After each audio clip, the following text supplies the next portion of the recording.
vamos a mirar lo que es Santiago, capítulo 4. Ya estamos llegando casi al final de esta carta. Es una carta corta, pero bastante sustanciosa por su contenido. Es una carta que espero haya sido de bendición para sus vidas. Personalmente ha sido una bofetada tras otra. Santiago es alguien que habla muy claramente acerca de las demandas que hay para aquellos que dicen ser cristianos, y hoy vamos a estar viendo la parte final de lo que es el capítulo 4. Hace 8 días nuestro hermano Juan Pablo nos estuvo compartiendo, hace 8 días tuvimos la visita del pastor Aaron Vance. Pero hace 15 días nuestro hermano Juan Pablo nos hablaba acerca de ese contraste, ¿no?, que podemos ver entre ser o amigos de Dios o ser amigos del mundo. Y algo interesante veíamos ahí en Santiago capítulo 4, en el versículo 4, es que se habla de un adulterio que no es un adulterio físico. Se habla de un adulterio espiritual. Santiago capítulo 4, versículo 4 dice: «Oh almas adúlteras, ¿no sabéis que la amistad del mundo es enemistad contra Dios? Cualquiera pues que quiera ser amigo del mundo se constituye enemigo de Dios». Entonces hay un contraste ahí, ¿cierto? Ahora es importante, cuando hablamos del mundo como tal, la tendencia casi siempre en la mayoría de las personas es pensar en el mundo como algo externo. Como que pensamos, yo no escucho canciones del mundo, o yo no participo de ciertas actividades que se hacen en el mundo. Pero cuando nosotros nos vamos a la Escritura, vemos que el énfasis cuando se habla del mundo no necesariamente es externo. El mundo puede ser algo interno también. Vamos a verlo. Primera de Juan capítulo 2, en el versículo 16, miren lo que dice: «Porque todo lo que hay en el mundo, los deseos de la carne», eso es interno, «los deseos de los ojos», una vez más interno, «y la vanagloria de la vida no proviene del Padre, sino del mundo». El apóstol Juan coloca el énfasis en nuestro interior. Guardarnos del mundo no necesariamente tiene que ver con cosas de afuera. De hecho, una persona, aún yéndose a una montaña, totalmente apartado de lo que habitualmente llamamos el mundo, puede ser un mundano. Si estando allá apartado, no está lidiando con los deseos de su carne, con los deseos de sus ojos y la vanagloria de esta vida, es un mundano pero apartado. Incluso pueden haber cristianos en la iglesia que están de alguna manera siendo influenciados por el mundo, no dominados por él, pero sí pueden estar siendo influenciados. ¿Por qué? Porque se permite de alguna manera que esos deseos de la carne, deseos de los ojos o la vanagloria de la vida proliferen en nuestro interior. Y en ese contexto vemos que Santiago precisamente exhorta a los creyentes que de alguna manera pueden estar sintiéndose seducidos por esa amistad con el mundo. Él los exhorta al arrepentimiento. Y por eso vemos ahí en Santiago capítulo 4, versículos del 9 al 10, que él usa palabras fuertes. Él dice: «Afligíos y lamentad y llorad. Vuestra risa se convierta en lloro y vuestro gozo en tristeza. Humillaos delante del Señor y Él os exaltará». Hermanos, una de las áreas tal vez más difíciles de combatir en nuestra vida cristiana es el orgullo, es la vanagloria de esta vida. Por eso vemos que Santiago dice: humíllense delante de Dios. No se crean fuertes, no piensen que se las saben todas, no piensen que están por encima de los demás, vivan vidas humildes. Y en ese contexto de exhortar a los creyentes a humillarse, vamos a ver que ahora él empieza a dar ejemplos ya un poco más específicos acerca de cómo se ve esto en nuestro diario vivir. Entonces voy a leer el texto base de hoy, Santiago capítulo 4, versículos del 11 al 17, y comenzamos este tiempo con oración. Dice ahí: «Hermanos, no murmuréis los unos de los otros. El que murmura del hermano y juzga a su hermano, murmura de la ley y juzga a la ley. Pero si tú juzgas a la ley, no eres hacedor de la ley, sino juez. Uno solo es el dador de la ley, que puede salvar y perder. Pero tú, ¿quién eres para que juzgues a otro? Vamos ahora los que decís, hoy y mañana iremos a tal ciudad y estaremos allá un año y traficaremos y ganaremos, cuando no sabéis lo que será mañana. Porque ¿qué es vuestra vida? Ciertamente es neblina, que se aparece por un poco de tiempo y luego se desvanece. En lugar de lo cual deberíais decir, si el Señor quiere, viviremos y haremos esto o aquello. Pero ahora os jactáis en vuestras soberbias. Toda jactancia semejante es mala, y al que sabe hacer lo bueno y no lo hace, le es pecado. Vamos a orar. Padre, queremos pedir de tu dirección en esta mañana. Queremos que a través de tu Espíritu Santo, Señor, seas dirigiéndonos, guiándonos a toda verdad, Señor. Ayúdanos a poder aplicar este pasaje en nuestras vidas, Señor. No solamente queremos ser oidores de tu palabra, sino hacedores de ella, Señor. Inquiétanos por medio de tu Espíritu Santo, Señor. Ayúdanos a exponer nuestros corazones delante de tu palabra y a reconocer aquello que tenemos que cambiar en nuestra vida, Señor. Padre, oramos para que tú te glorifiques de una manera especial, Señor, por medio de tu palabra, para que seas tú convenciendo de pecado, justicia y juicio, Señor. Sé tú haciendo la obra que humanamente yo no puedo hacer, Señor. Que seas tú glorificado por medio de este estudio bíblico, Señor, y que todo lo que hablemos, Señor, pueda ser conforme a tu palabra y para gloria y alabanza de tu nombre, Señor. Padre, que solo tú seas exaltado en esta predicación, te lo pedimos, Señor, en el nombre de Cristo Jesús. Amén y amén.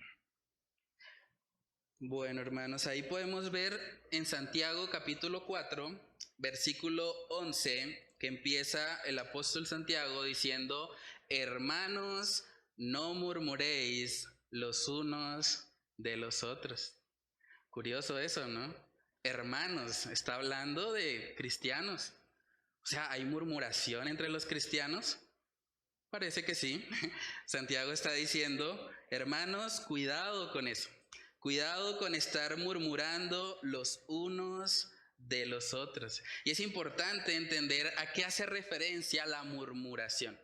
El diccionario bíblico define murmurar como propagar cualquier reproche o cosa dañina acerca de una persona, ya sea falsa o verdadera, cuando no hay razón bíblica para que los demás se enteren.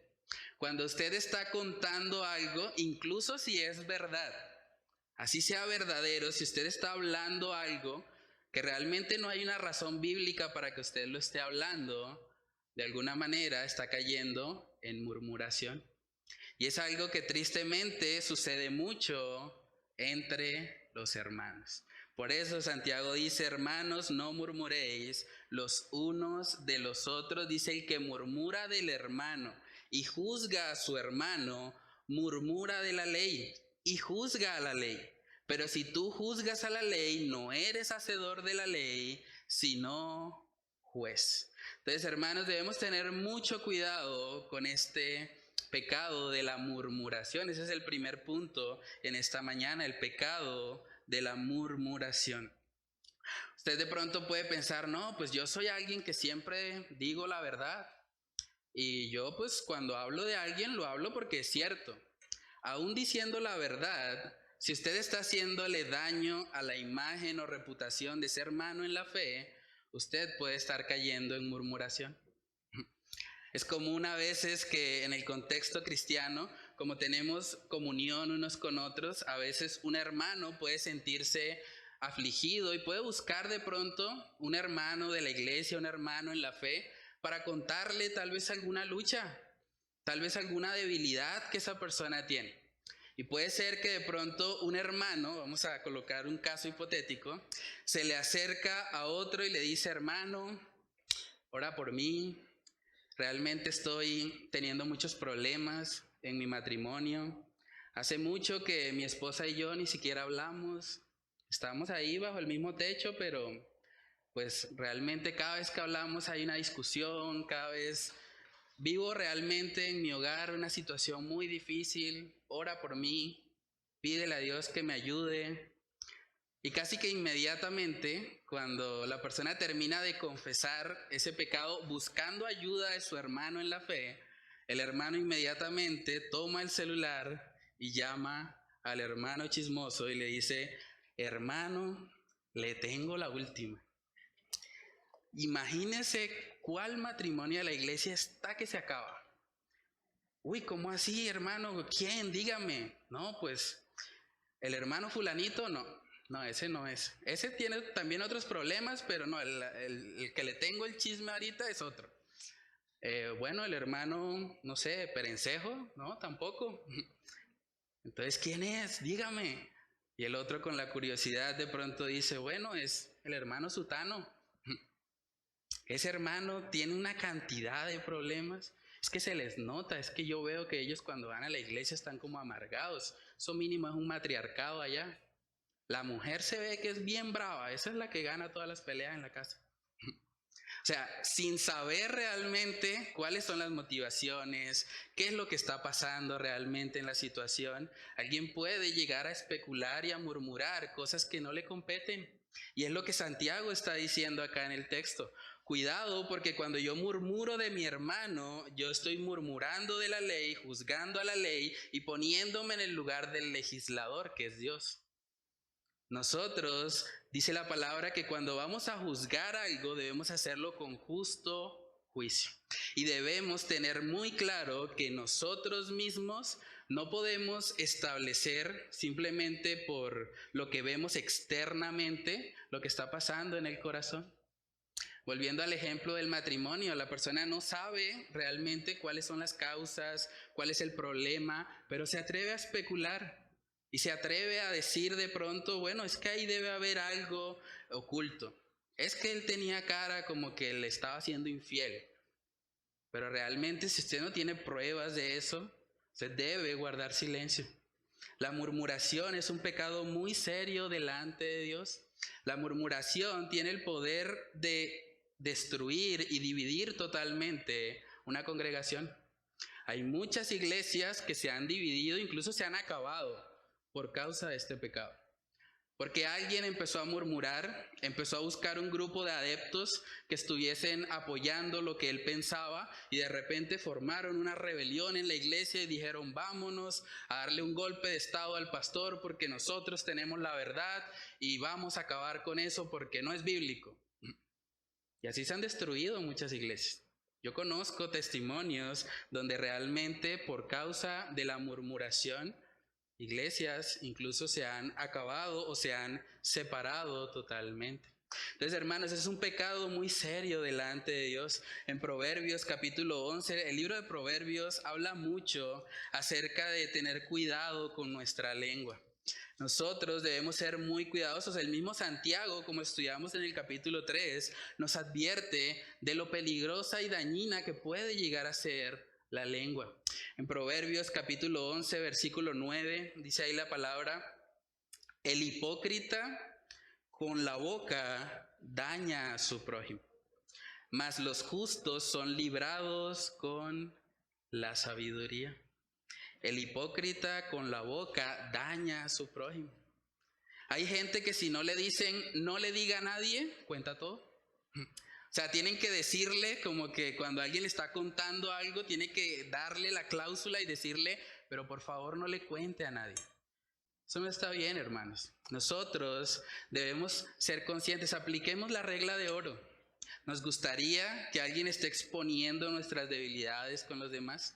Que le esté contando a todos, de pronto dañando a nuestro prójimo, como dice el proverbio, o sea, dañando tal vez nuestra imagen, nuestra reputación delante de los demás. Es importante que nosotros, cuando hablamos de este tema de la lengua, seamos sensatos y prudentes al hablar. Usted no debería contar aquello que no le gustaría que contaran de usted. Y usted debería tener mucha prudencia si el comentario que usted va a hacer va a dañar de alguna manera la reputación o el buen nombre de ese hermano. Porque a veces pasa tristemente que entre los cristianos es donde más duros se dan o nos damos. Porque pensamos, no, pues es que yo conozco la palabra y la palabra dice que yo puedo ir y juzgar y yo puedo hacerlo y creemos siempre tener la razón. Pero hermanos, es muy importante que nosotros, antes de señalar el pecado en otros, como dice la palabra, examinemos primero la viga que hay en el nuestro. No quiere decir que no vamos a juzgar nunca, hay un momento para hacerlo. Pero yo debo quitar primero la viga de mi ojo para luego poder ir y de alguna manera quitar una paja en el ojo de mi hermano. Siempre que yo voy a hacer un juicio, debo hacerlo realmente con temor y temblor. Con temor y temblor, no buscando destruir, atacar a la otra persona, sino más bien buscando edificarla. No buscando dividir a la iglesia, no buscando dañar a otros, más bien buscando la gloria de Dios en medio de esa situación. En Proverbios capítulo 6 vemos algo muy fuerte que el Señor dice acerca de lo que Él abomina. Y traten de pensar cómo cada una de estas cosas realmente apuntan o encajan muy bien con el perfil de un chismoso. A excepción de la parte donde habla de las manos derramadoras de sangre inocente, casi que todo lo demás es lo que vemos en una persona chismosa. Dice Proverbios 6:16, 6 cosas aborrece Jehová, y aún 7 abomina su alma: los ojos altivos, la lengua mentirosa, las manos derramadoras de sangre inocente, el corazón que maquina pensamientos inicuos, los pies presurosos para correr al mal, el testigo falso que habla mentiras y el que siembra discordia entre hermanos. Es un asunto bastante serio. Dios aborrece cuando nosotros estamos destruyendo a nuestro hermano a sus espaldas. Porque es lo que se hace básicamente con el chisme y la murmuración. Es hablar de las faltas de una persona cuando esa persona no está presente. Decía el pastor Charles Spurgeon que el chisme emite un veneno triple, porque hiere al que lo dice, al que lo escucha y a la persona de la que se habla. Es un veneno triple. Realmente debemos pedirle al Señor que nos guarde de eso. La lista de lo que Dios abomina empieza diciendo los ojos altivos. La razón por la que generalmente alguien está dispuesto a murmurar de otro es porque cree que es fuerte en lo que ese hermano es débil. Entonces está pensando, bueno, él es un adúltero. Yo jamás. No, yo soy un hombre puro y santo, pero él es adúltero. Y puedo señalarlo, puedo juzgarlo, puedo condenarlo, porque yo de alguna manera creo que soy superior o que estoy bien en esa área, entonces por lo tanto puedo ejercer mi juicio sobre esa persona. Pero debemos tener mucho cuidado. Cuando nosotros vamos a señalar el pecado de alguien, cuando vamos a amonestarlo, debemos hacerlo con humildad, reconociendo que nosotros también podemos ser tentados. Entonces, hermanos, las palabras, aunque muchos han tergiversado esto, las palabras sí tienen un poder. Mucha gente cree que el hecho de que las palabras tienen poder es declarar y que se va a cumplir todo lo que yo declare y demás. Eso es positivismo, es nueva era, es cosas que no enseña la palabra. Pero sí vemos en la Escritura que las palabras pueden de alguna manera edificar a una persona o también destruirla, bajar su ánimo, hacer que una persona se sienta miserable, desanimada. Imagínense lo difícil que debe ser para una persona saber que hay otros que se identifican como sus hermanos en la fe, que a sus espaldas están murmurando. Están diciendo, no, es que hermano, es que cristiano. Ese ni siquiera ha nacido de nuevo. Cuando se hacen ese tipo de señalamientos a espaldas de la persona, realmente podemos estar haciendo mucho daño. Estuve buscando algunas estadísticas, se estima que cada persona habla en promedio 18,000 palabras. Las mujeres aproximadamente hablan 27,000 palabras y los hombres hablan aproximadamente 10,000 palabras. Entonces, eso explica por qué cuando el marido llega del trabajo, pues ya no tiene palabras. Y la mujer, si estuvo en la casa sin hablar, tiene las 27,000 ahí completas para dar un mensaje a su marido. Entonces, en promedio, promediando ambos, alrededor de 18,000 palabras, una persona está emitiendo, lo que equivale aproximadamente a 54 páginas de un libro. O sea, cada día, si escribiéramos todo lo que hablamos, podríamos escribir 54 páginas. Eso quiere decir que en un año una persona puede generar una biblioteca, si escribiera todo lo que habla, de 66 volúmenes con libros de 300 páginas cada uno. Imagínense, es bastante. Ahora, ¿qué pasa si una persona está utilizando esas palabras para, de alguna manera, reprochar, para quejarse en contra de su hermano, para destruir de pronto su testimonio, para decir que es una persona que realmente no es salva, no está viviendo en santificación, para dañar de alguna manera su imagen? Esa persona podría casi que escribir una biblioteca hablando mal de otro. Imagínense el nivel de destrucción que puede llegar a tener eso en la vida de una persona. Por eso veíamos también en el libro de Santiago que una de las comparaciones que Santiago hace cuando habla acerca de la lengua es precisamente que es como un bosque que se enciende y que quema todo alrededor. Dice Santiago capítulo 3, versículo 5, dice: así también la lengua es un miembro pequeño, pero se jacta de grandes cosas. He aquí cuán grande bosque enciende un pequeño fuego. Imagínense el nivel de destrucción que puede tener esto. Un bosque totalmente quemado, ¿cómo lo restauro? Así sucede cuando usamos nuestra lengua para nosotros destruir a nuestro prójimo. En Levítico capítulo 19 también podemos ver que desde el Antiguo Testamento, desde la ley que fue dada a Moisés, estaba establecido que los creyentes debían abstenerse del chisme. Levítico capítulo 19, versículo 16, dice ahí la palabra: no andarás chismeando entre tu pueblo. No atentarás contra la vida de tu prójimo, yo Jehová. Es interesante porque en un mismo versículo vemos que habla del chisme y habla de atentar contra la vida de tu prójimo. Cuando una persona está chismeando, está diciendo algo que no es verdad, hasta cierto punto está destruyendo la reputación de ese hermano. Está diciendo cosas que incluso si son verdad, no era necesario que se expusieran públicamente con el fin de dañar a esa persona. En Santiago capítulo 4, en el versículo 11, también podemos ver ahí, en el versículo 12 dice que uno solo es el dador de la ley, que puede salvar y perder. Y pregunta ahí Santiago: ¿pero tú quién eres para que juzgues a otro? O sea, ¿quiénes somos nosotros para destruir a una persona? Para de alguna manera afirmar tajantemente: esa persona no es salva. Cuidado. Nosotros debemos examinar el fruto de cada persona. Sí, la Biblia dice: por sus frutos los conoceréis. Pero hay una gran diferencia entre examinar el fruto de una persona y condenarla. Y decir: no, esta persona es lo peor, esta persona es un falso creyente, es un fariseo, es un hipócrita. Hay una gran diferencia en eso.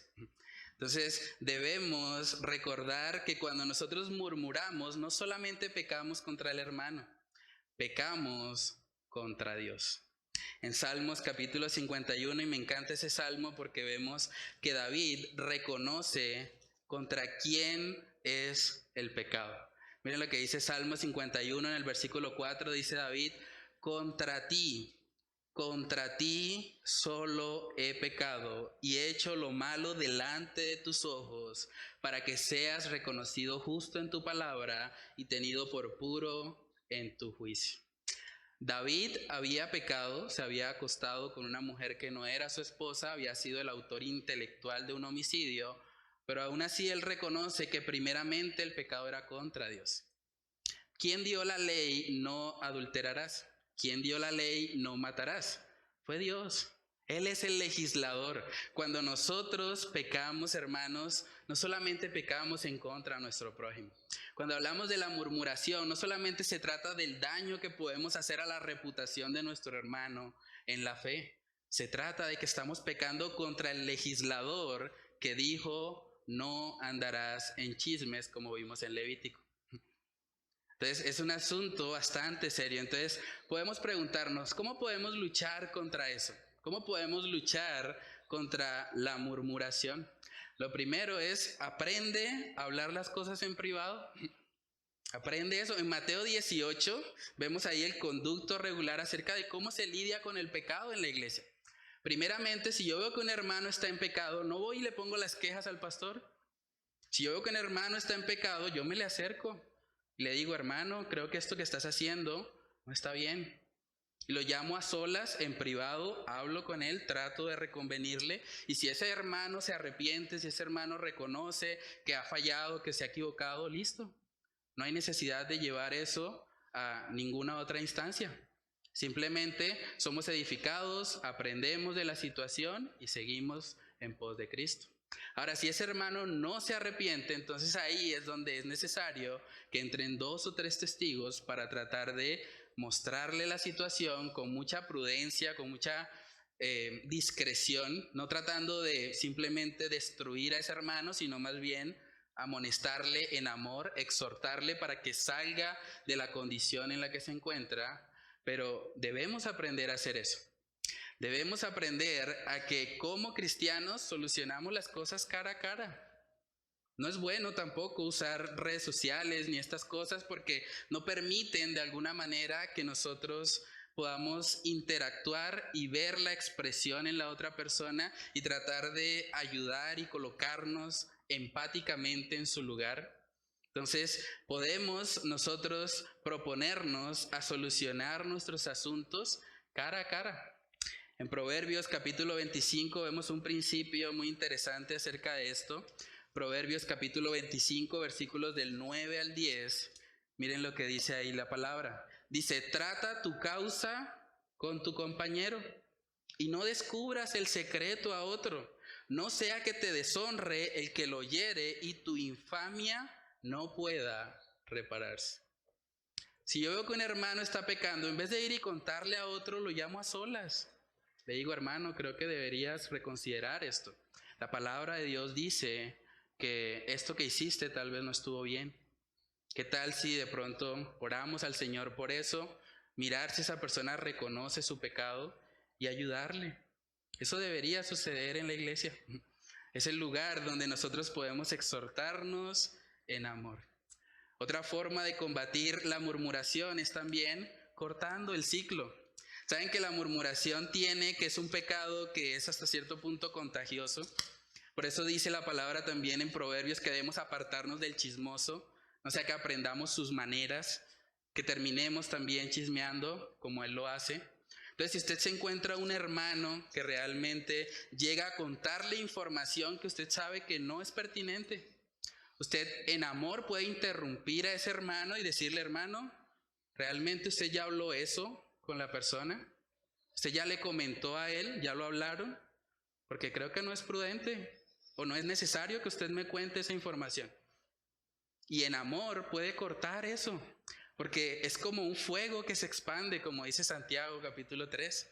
En Salmos capítulo 15 vemos las características de un hombre íntegro. Dice Salmos 15 en el versículo 3, dice, el que no calumnia con su lengua, ni hace mal a su prójimo, ni admite reproche alguno contra su vecino.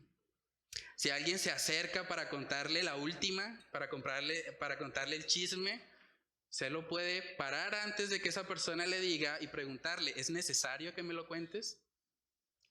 ¿Por qué no hablamos directamente con la persona? ¿Por qué no buscamos edificarla más bien? ¿Por qué hablaríamos algo cuando una persona no está presente? Lo tercero que podemos hacer, permite que otros te corrijan. A veces las personas no aplican la disciplina eclesiástica porque tienen temor a que de pronto se va a enojar el hermano.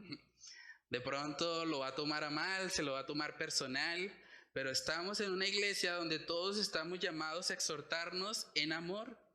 La exhortación de un creyente no es para destruir a nadie, es para edificarlo, para que esa persona pueda apartarse del pecado y que pueda vivir una vida santa para gloria de nuestro Dios. En el libro de Hebreos capítulo 3,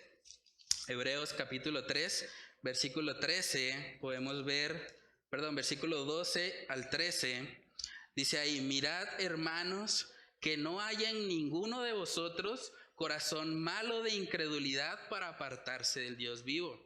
Antes, exhortaos los unos a los otros cada día, entre tanto que se dice hoy, para que ninguno de vosotros se endurezca por el engaño del pecado.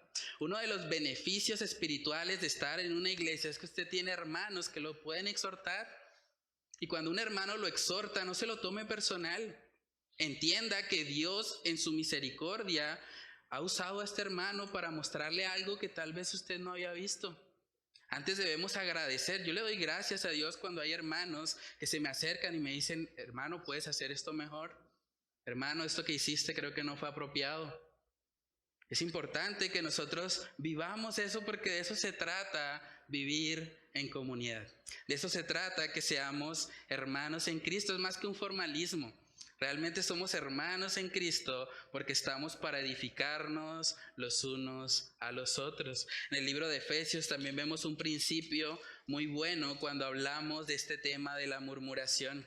Efesios capítulo 4, en el versículo 29, vemos que el apóstol Pablo le da un principio precisamente a la iglesia de Éfeso para poder combatir un poco esa tendencia pecaminosa en nosotros. Efesios 4:29 dice ahí la palabra: ninguna palabra corrompida salga de vuestra boca, sino la que sea buena para la necesaria edificación, a fin de dar gracia a los oyentes.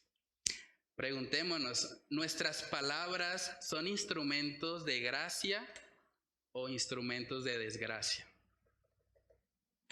Preguntémonos eso. O sea, ninguna palabra corrompida debería salir de nuestra boca. De la abundancia de lo que hay en nuestro corazón es lo que hablamos. Entonces, si alguien quiere aprender a controlar su boca, su lengua, primeramente hay que trabajar con el corazón. Cuando nuestro corazón está lleno de la palabra, de esa palabra de gracia, pues vamos a poder hablar palabras de edificación. Palabras que bendigan a nuestro prójimo, que no busquen destruir a los que nos rodean. Es muy importante eso. Usted se preguntará: bueno, pero ¿qué hago entonces cuando alguien murmura de mí? Cuando no soy yo ahora el que está murmurando, sino que me entero que alguien está hablando mal de mí. Bueno, hay un principio bíblico también para eso. Dice que debemos vencer el mal con el bien. Vamos a leer Primera de Pedro capítulo 3, versículo 16. Dice ahí la palabra: teniendo buena conciencia, para que en lo que murmuran de vosotros como de malhechores, sean avergonzados los que calumnian vuestra buena conducta en Cristo. Si la murmuración es mentira, no hay nada de qué preocuparse. Viva para la gloria de Dios. Si la murmuración es cierta, bueno, hay que trabajar en eso. No debemos procurar vengarnos, porque la tendencia es: habló de mí, espere que usted también se equivoca. Cuando tenga la oportunidad me voy a desquitar. No es así como deberíamos verlo. Antes debemos procurar bendecir a aquellos que han murmurado de nosotros. Tal vez usted se entera de personas que han hablado mal, que han dicho cosas horribles acerca de usted. Usted tiene la gran oportunidad de bendecir a esa persona. La gran oportunidad de mostrar el amor de Cristo, de extender gracia. De eso se trata, un favor inmerecido. ¿Merece que usted le ayude, que usted sea bueno con ella? No. Pero de eso se trata la gracia. Entonces, Proverbios capítulo 10, versículo 21, vemos, hermanos, que para los justos, para aquellos que viven buscando agradar al Señor, nuestros labios, nuestra boca debe ser usada más bien para bendecir. Proverbios 10, versículo 21 dice: los labios del justo apacientan a muchos, mas los necios mueren por falta de entendimiento. Los labios del justo apacientan a muchos. ¿Cuándo fue la última vez que tú apacentaste a alguien con tus palabras? ¿Cuándo fue la última vez que tú animaste a alguien que claramente estaba desanimado? ¿O cuándo fue la última vez que tú te interesaste por el sufrimiento de otra persona? Saben, a veces todos vivimos como en la burbuja de nuestras propias necesidades. Y todo lo que hacemos gira en torno a nosotros, a lo que necesitamos, a lo que hay que hacer, a nuestras cuentas, a nuestros problemas. Pero qué bueno si tú decides hoy, si el Señor te mueve a eso, llamar a un hermano en la fe. Hola hermano, ¿cómo estás? No hablamos muy seguido, pero te he visto en la iglesia.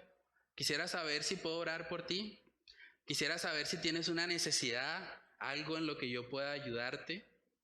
A veces hay personas que simplemente necesitan de nuestra oración.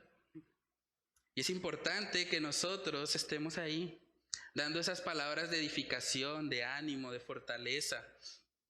Hermanos, imagínense lo que pasaría si todos en la iglesia evitáramos al 100% la murmuración. No hubiese ni una sola murmuración en la iglesia. Y que más bien aprendamos a confrontarnos en amor. Confrontarnos en privado, solucionar nuestros asuntos, orar los unos por los otros, alentar a los de poco ánimo, como dice la Escritura. Imagínense lo glorioso que sería eso. Ver una iglesia donde todos nos estamos amando así. ¿Saben qué es lo que Jesús dijo en Juan capítulo 13 cuando Él habla de que la forma en que van a identificar a los cristianos es por el amor que hay entre ellos? Juan capítulo 13, versículo 35 dice: en esto conocerán todos que sois mis discípulos, si tuviereis amor los unos por los otros. Cuando las personas ven que entre los cristianos se están destruyendo, que se están chismeando, que están hablando de las debilidades y falencias del otro, la gente dice: no, ¿yo para qué voy allá? Yo llego a esa iglesia y me matan. Esa lengua que tienen allá es cosa seria. O sea, casi que corremos a la gente con el pecado de la murmuración. Entonces, hermanos, debemos pedirle al Señor que llene nuestros corazones con su palabra para que seamos personas que hablen palabra de bendición y de edificación para los que nos rodean. Lo segundo que vemos en el texto de Santiago capítulo 4 es que Él trata con la soberbia de querer controlar el futuro. La soberbia de querer controlar el futuro. Y parece que no fuera algo como soberbia, ¿no? Pero cuando uno lee el texto, vemos que es la expresión que Santiago utiliza.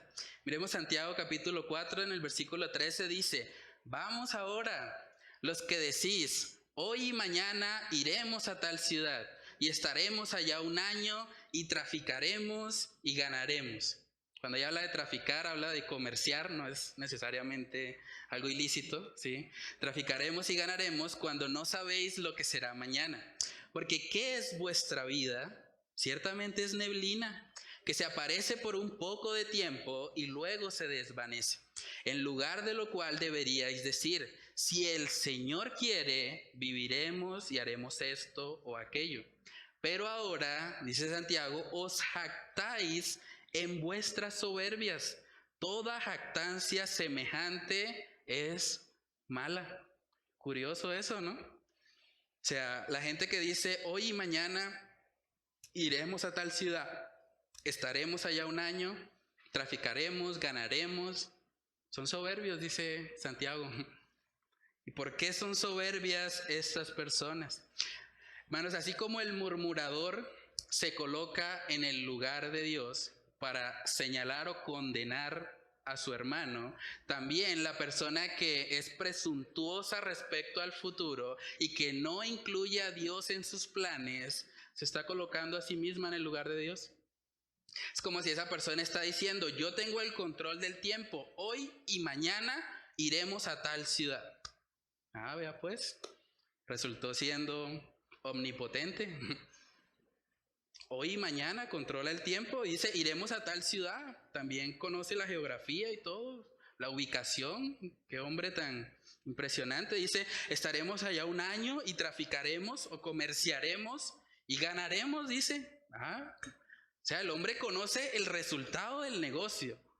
No, pues Dios encarnado. ¿Ven el paralelo? Pueden ver cómo la murmuración, cuando nosotros murmuramos, nos colocamos en el lugar de jueces, y también cuando especulamos o somos presuntuosos respecto al futuro, hacemos algo semejante.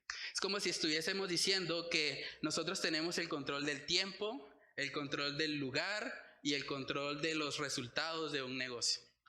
Así es una persona cuando de alguna manera cree que conoce lo que va a pasar. Entonces, ¿significa que no deberíamos planear nada? No, esa no es la enseñanza. El problema es que estas personas de Santiago 4:11 están planeando sin tener en cuenta a Dios. ¿En qué momento mencionaron hoy y mañana haremos esto para la gloria de Dios? O si el Señor quiere, si el Señor lo permite, nunca. El énfasis de estas personas era el dinero. Traficaremos y ganaremos. Estas personas se están comportando como mundanos, como personas que no conocen a Cristo, ni siquiera lo tienen en cuenta en sus planes. En Lucas capítulo 14, versículo 28, podemos ver que es importante que como cristianos nosotros sí planifiquemos. Eso no es lo que Santiago está atacando. Planificar en sí mismo no es malo. El problema es cuando planificamos sin tener en cuenta al Señor. Dice Lucas 14, verso 28, porque ¿quién de vosotros, queriendo edificar una torre, no se sienta primero y calcula los gastos a ver si tiene lo que necesita para acabarla? No sea que después que haya puesto el cimiento y no pueda acabarla, todos los que lo vean comiencen a hacer burla de él, diciendo, este hombre comenzó a edificar y no pudo acabar. Aquí vemos que la palabra nos insta a que nos preparemos si tenemos un proyecto, un plan. Claro, hay que proyectar y planificar eso. Pero Dios debe ser la motivación principal en eso, no el dinero, como estas personas al parecer estaban haciendo. Para esta época que estamos ya en el último mes del año, mucha gente hace planes y piensa, no, en el año 2023 voy ahora sí a hacer la dieta, que generalmente termina en enero, y bueno, y la gente hace planes, dice, bueno, el otro año voy a estudiar, el otro año, eso en sí mismo no es malo, pero cada vez que usted haga un plan, usted debe colocar, por así decirlo, una cláusula que diga sujeto a cambios celestiales de última hora, sujeto a que Dios destruya el plan que tenía. Y puede pasar. A veces yo no tenía ni idea de que iban a estar en el ministerio. Los que me conocen saben, yo soy ingeniero químico. En mis planes inicialmente estaba irme para otro lado, estaba de pronto, no sé, salir del país, pero el Señor tenía otros planes. Ahí estaba la cláusula, sujeto a cambios celestiales de última hora. Y así debemos hacer los planes, debemos descansar en que Dios es soberano. Sus planes siempre son mejores que los nuestros. Por eso es una jactancia también cuando las personas dicen, es que este año que viene es el año de la prosperidad. ¿Quién se creen? Es que este año es el año del ensanchamiento. O es que este año es el año de la sanidad, el año en el que tú vas a cumplir todos tus sueños. ¿De dónde sacan eso? Se creen mini dioses. Y es algo que Santiago está diciendo que es jactancia. Nadie puede declarar ni decretar lo que va a ser el futuro. Nadie. Ni siquiera saliendo de aquí, usted sabe si va a vivir o no.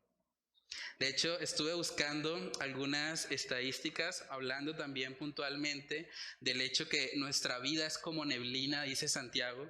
Imagínense En el mundo ocurren entre 4 y 5 millones de muertes súbitas cada año.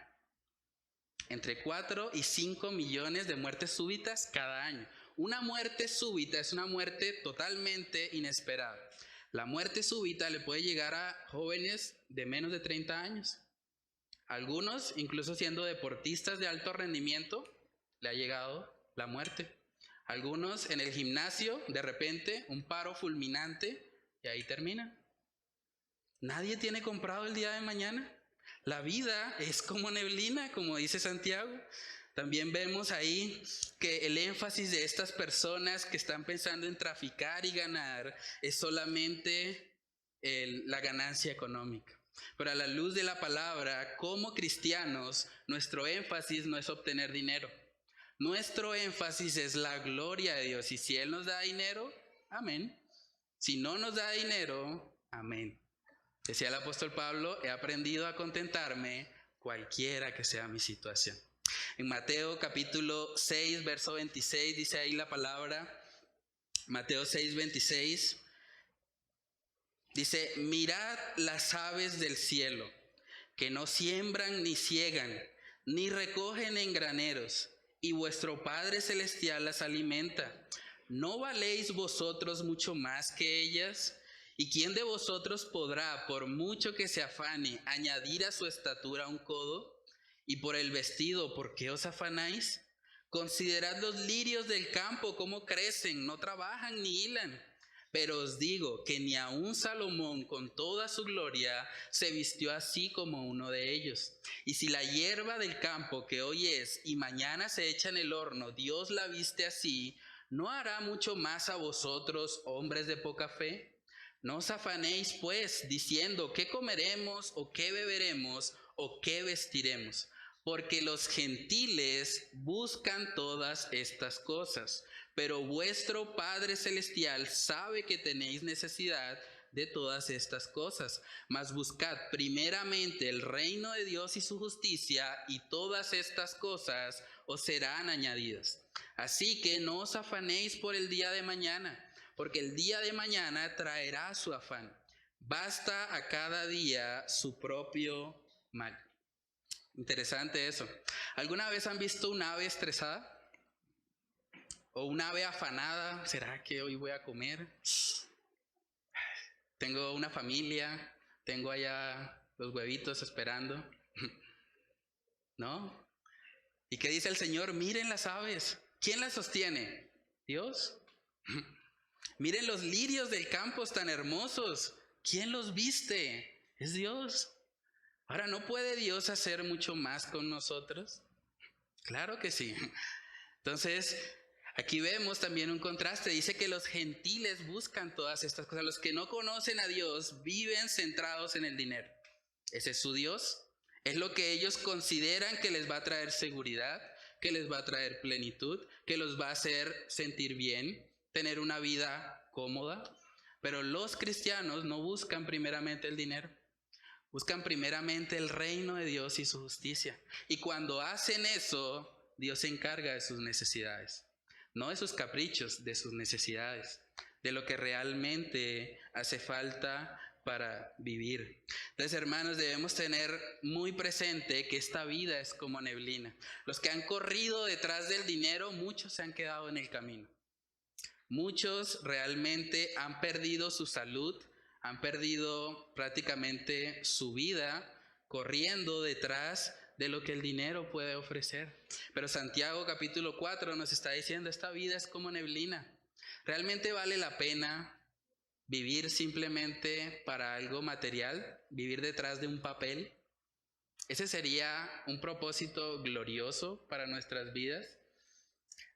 Hermanos, ahí en Santiago capítulo 4, en el versículo 14, dice, cuando no sabéis lo que será mañana, porque ¿qué es vuestra vida? Ciertamente es neblina, que se aparece por un poco de tiempo y luego se desvanece. Otra estadística que encontré acá en Colombia, entre 5,000 y 7,000 muertes ocurren cada año por accidentes de tránsito. Eso quiere decir que en Colombia nada más cada día se mueren alrededor de 13 a 19 personas por un accidente de tránsito. Una muerte también inesperada. En cualquier momento puede ocurrir. Hay personas que tal vez tenían planes para el futuro, para el otro año, tenían planes de alcanzar ciertas cosas, estudiar una carrera, hacer X o Y trabajo, y de repente se les fue la vida, la neblina se espumó. Incluso si una persona vive una vida larga, la esperanza de vida en Colombia, ¿saben cuántos años son? 74 años. Es lo que vive una persona en promedio en Colombia. Entonces, ¿vale la pena 74 años versus una eternidad? ¿Qué es más importante? ¿Vivir para la neblina, para lo que se va, para lo que sabemos que es efímero, que un día va a pasar? Porque saben, de aquí a 100 años lo que sí podemos estar seguros, si Cristo no ha vuelto, todos vamos a estar muertos. Todos nosotros. De aquí a 100 años, ¿realmente vale la pena lo que estás haciendo hoy para pensar, digamos, en esos 100 años futuros? ¿Realmente tiene sentido las decisiones que estás tomando? ¿Estás viviendo para el polvo, para lo que un día se va a acabar? Primera de Pedro, capítulo 1, verso 24, dice, porque toda carne es como hierba, y toda gloria del hombre como flor de la hierba. Dice, la hierba se seca y la flor se cae, mas la palabra del Señor permanece para siempre. Y esta es la palabra que por el Evangelio os ha sido anunciada. Todos nosotros estamos envejeciendo de una u otra manera. Para los que les gusta el fútbol, Cristiano Ronaldo está envejeciendo. Antes era el mejor jugador del mundo, metía tripletes, ahora lo eliminó Marruecos. Está envejeciendo, y ustedes también, y yo también. Con el paso del tiempo somos como esa flor de la hierba, somos personas que se van desgastando. Y por eso debemos aprender a vivir esta vida, hermanos, con sabiduría. Vivir para lo que verdaderamente tiene valor. No vivamos detrás del polvo. Al final esto se queda acá. Nadie se va a llevar nada. Vivir, perder tu salud, perder tu tiempo corriendo simplemente detrás del dinero, te va a dejar vacío, te va a dejar frustrado, te va a dejar insatisfecho y al final no te va a servir de nada delante del Señor. En Salmos capítulo 90 vemos la oración de Moisés.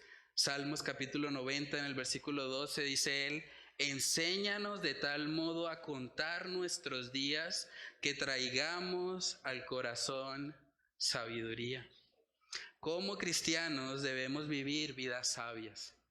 Y una vida sabia no vive corriendo detrás del dinero. Una vida sabia usa el dinero para glorificar a Dios. Algo que me gusta mucho en la vida del apóstol Pablo es ver cómo él ilustra muy bien lo que Santiago quiere decirnos.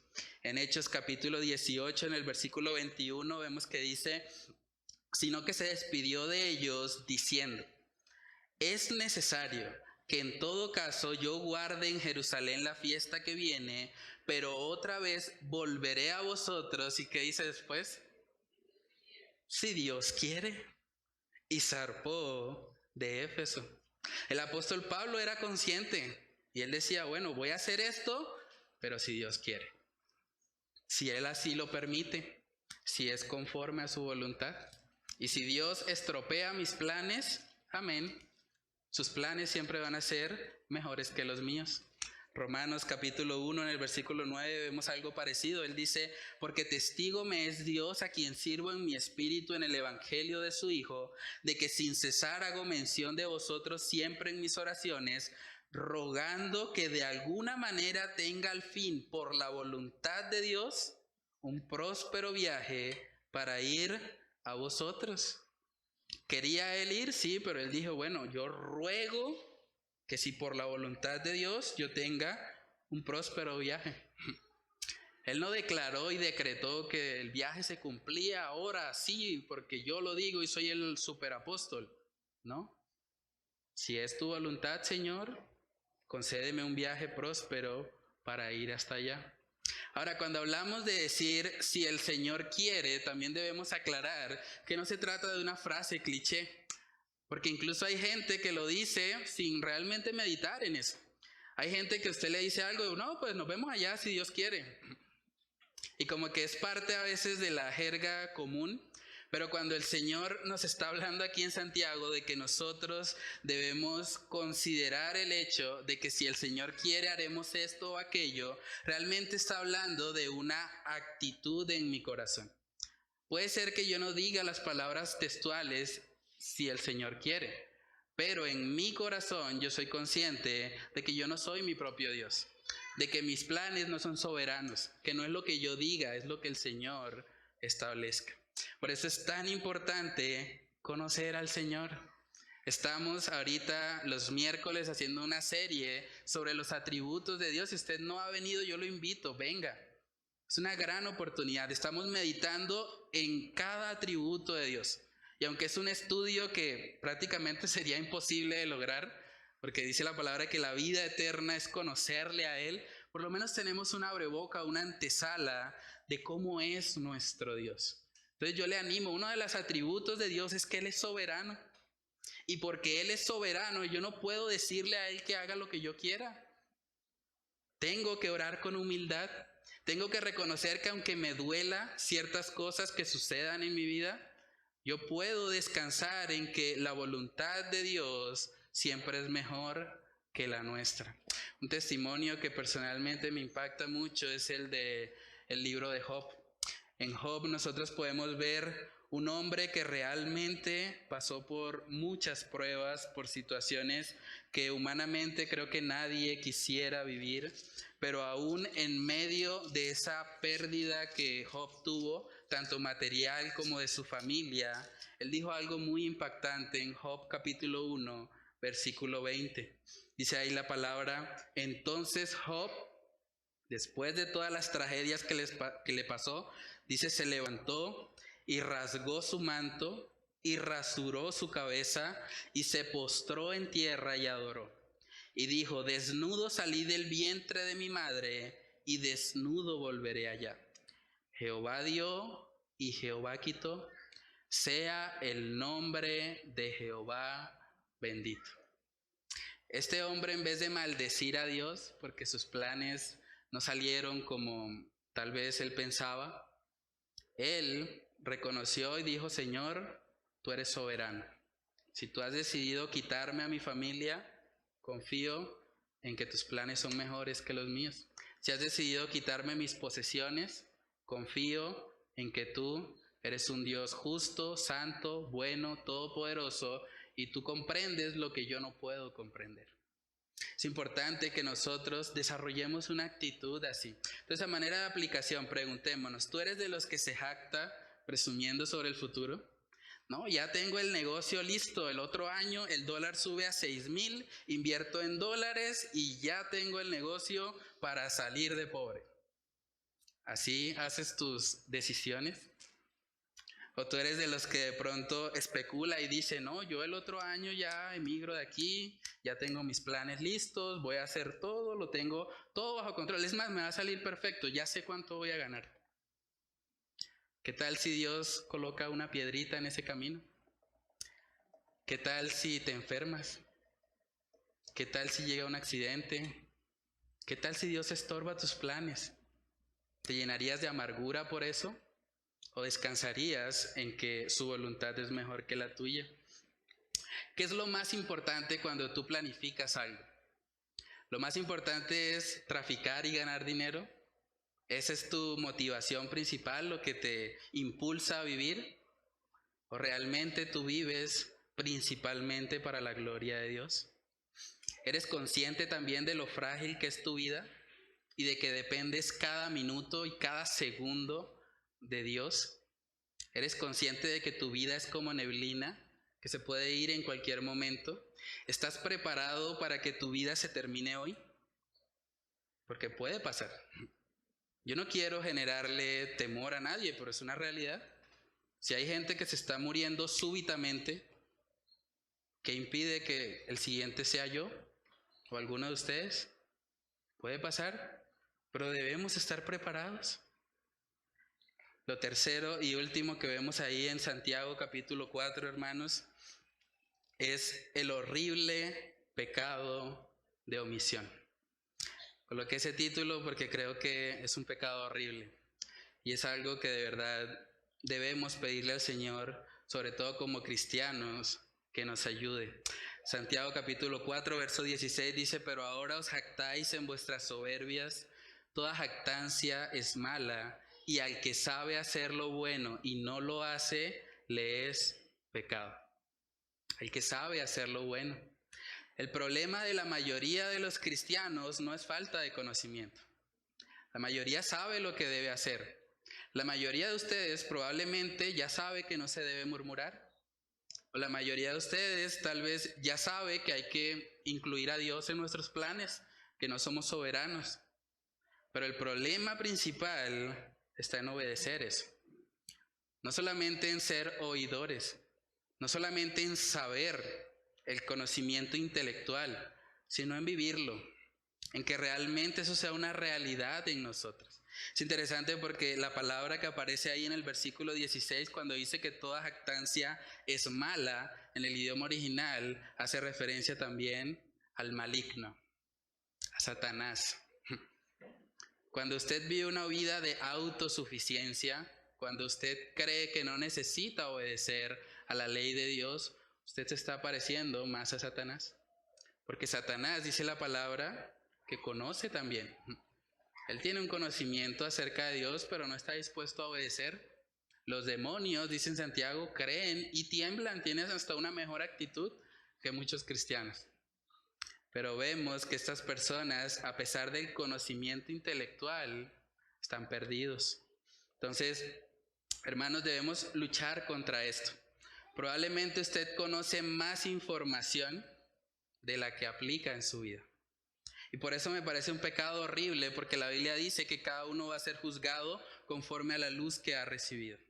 Y cada uno de nosotros ha recibido mucha luz.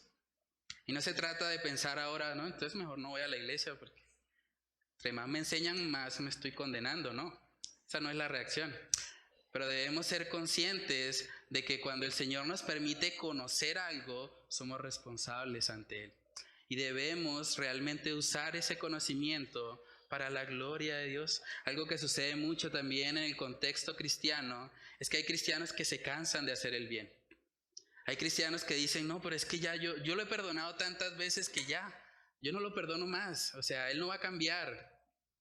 ¿Y quién dijo que el perdón está ligado a que la persona cambie? Pero mucha gente se frustra o se cansa de hacer el bien por eso. Es que yo ya le he predicado tantas veces que eso ya no tiene arreglo. ¿Yo para qué le predico? Pero ¿quién dijo que el objetivo es que esa persona se convierta? Lo que Dios te pide a ti es predica. El resultado está en manos de Él.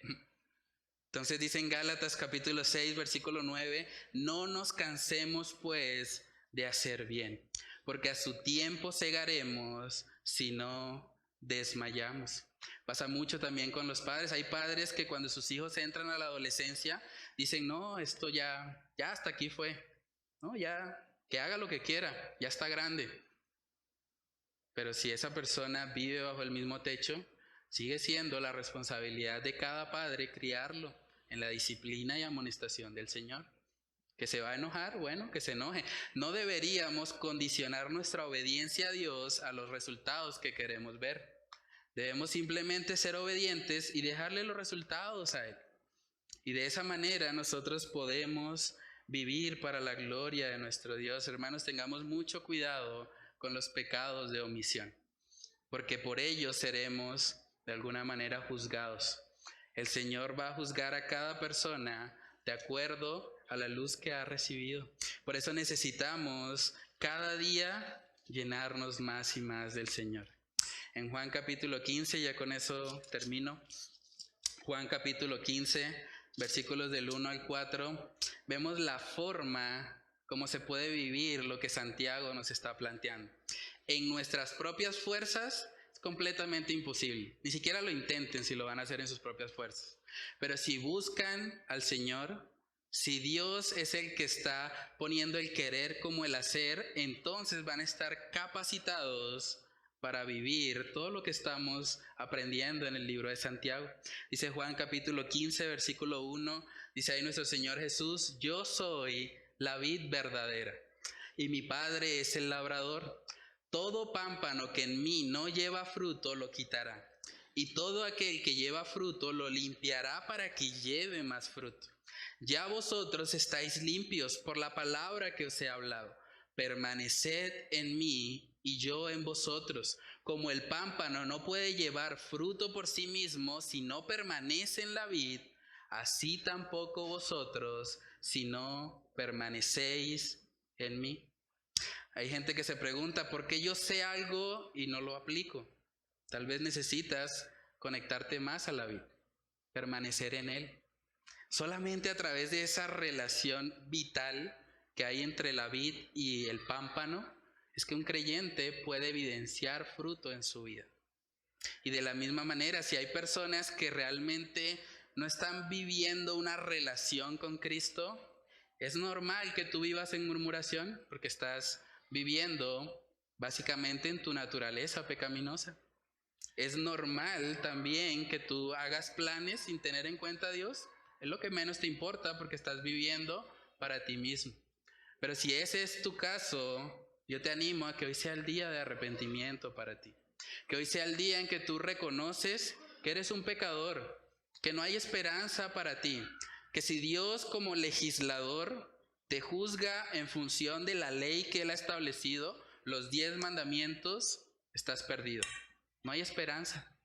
Por eso necesitas a alguien que te rescate.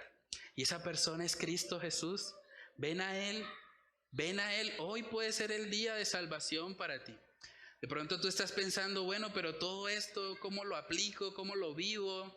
Primeramente, si tú no conoces a Cristo, el mandamiento para ti es ven a Él.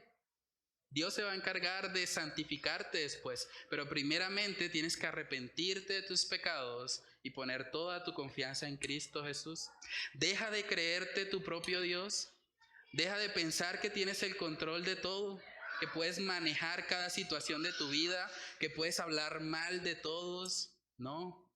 Reconoce que necesitas a Cristo, que necesitas a alguien que te rescate. Y cuando abraces a ese precioso Salvador, vas a poder vivir una vida nueva para gloria y honra de nuestro Dios. Vamos a orar. Padre, te damos muchas gracias, Señor, por esta tu palabra. Gracias porque nos confrontas en esta mañana, Señor, con la importancia de vivir vidas coherentes con lo que nosotros profesamos, Señor. Padre, guárdanos del ateísmo práctico.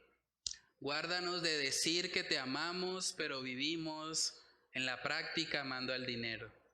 Guárdanos de que con nuestros labios cantemos que eres lo mejor para nuestra vida, pero al mismo tiempo estamos destruyendo a nuestro hermano a sus espaldas.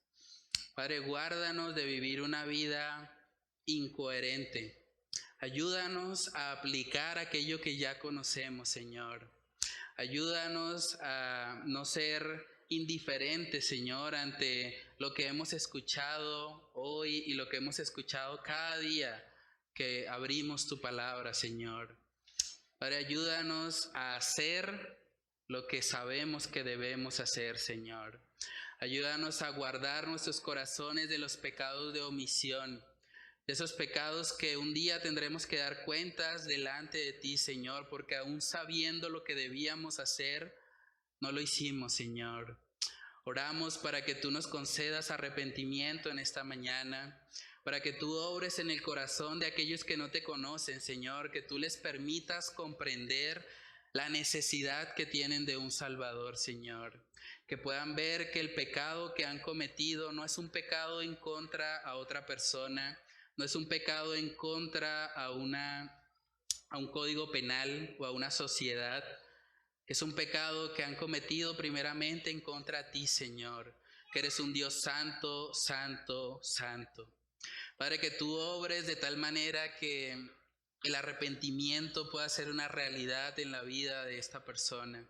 Que tú le concedas, Señor, ver con claridad que necesita de ti, que es simplemente una neblina más, que es alguien que hoy está acá, pero que realmente no sabe qué va a pasar ni siquiera el día de mañana, Señor. Padre, que tú permitas que haya convencimiento de pecado, justicia y juicio. Que tú obres, Señor, de tal manera que podamos vivir una vida que te agrade, una vida que esté enfocada en las cosas de arriba, en lo terrenal.